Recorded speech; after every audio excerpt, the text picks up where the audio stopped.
Well, the chilly mornings are back, and it looks like they may be here for a few days, and we turn wet by Wednesday. Listen for the 5-day first alert forecast with Chief Meteorologist Mike Burrish. A reminder, we're not fully done with winter as warm as it was the first 16 days of the month of February. In fact, the warmest first 16 days on record in February. But as Mike always says, Mother Nature is all about averaging things out, and the second half of the month looks to be on the chillier side overall, and that'll average us out. We've got eyes on a brand new survey out by the University of North Florida, poll that kind of covered the gamut.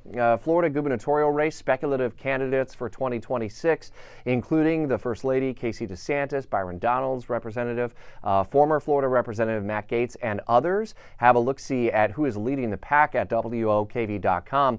That survey also finding that the number one concern for Florida voters is housing costs and property insurance. Bigger than the economy and jobs, bigger than crime, bigger than immigration and more.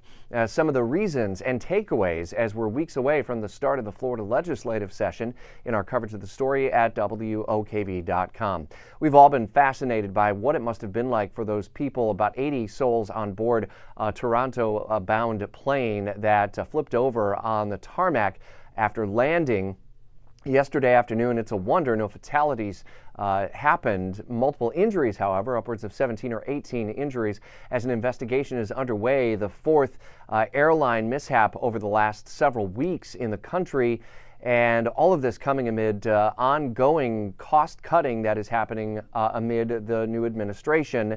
Not to say that the two are directly linked in any way, but the FAA, the most recent to be targeted with a series of firings, upwards of 500 staff members who have been let go. We have continuing coverage of these and other stories throughout the morning as Jacksonville's Morning News is live and local with you every morning, 6 to 10 on 104.5 WOKV.